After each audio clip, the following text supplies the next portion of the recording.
Okay. When One more you go, time. the Sorry, Catholic sorry. Chapel's office, that's where I was working at. I was a chaplain's clerk, and right when you walk out of the office, there's a bookcase right there. And I always like look and glance and see because some people bring books, and when they got extra books, or the guards they take them and they send their inmate tour tenders to bring them over and leave them there. So I see a couple books, and I see one like that, and it says, the whole program right here. It says it right there, going in by getting out by going in. And so I go, what the heck is this? I like these self-help books, and I even picked up some Buddhist books in the past, and because they help you on insight. And I started going through it, and I was like, hey, this is pretty cool, So I started reading it, and I started noticing there's like 50, 60, 70 pages missing. And then I'm going, oh man. And then I shared it with another friend of mine that he liked it. So he started glancing at it, so he took it from me right away, So then I go into the building, and then one day I'm walking down the tier, and I see this guy, and he's doing something, and then I go, what are you doing? And then he shows me the paperwork, and it was one of the GOGI studies. And then I ran down to him, I go, man, I just ran into a book over there.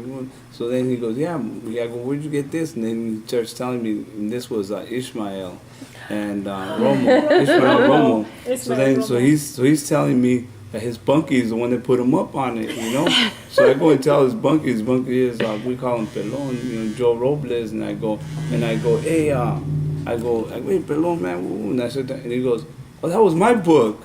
He was the one that dropped it off in there. I'm going, why'd you tear all the pages out of it? Then he goes, oh, I was sending them to my wife and my kid and my ex-wife and my son. They were sharing it, so I was sending it to them.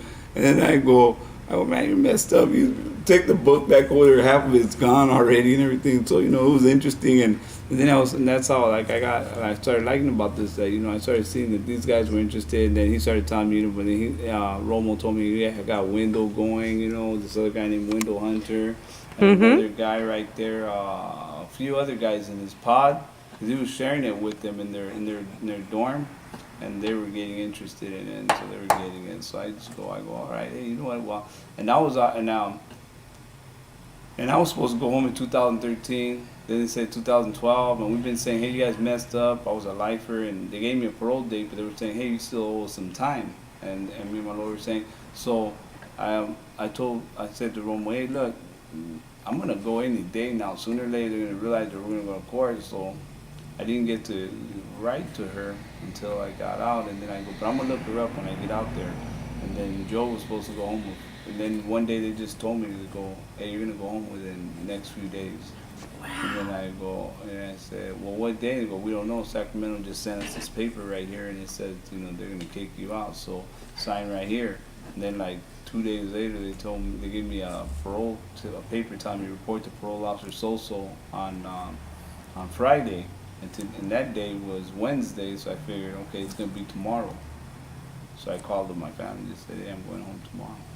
And then, How long have you been home? For a month and a half. September 1st, I got paroled. By the grace of God. All right. So now it's about stepping up and, doing my part and trying to help out and, give back to society and to community and do something out here good. Awesome. And now here you are in the GOGI mailroom. Well, I've been going around to I've been helping out other places too. So it's interesting, yeah. It's good. Well, we're happy to have you here. Thank you, and I'm happy to be here. Thank God. Mm-hmm.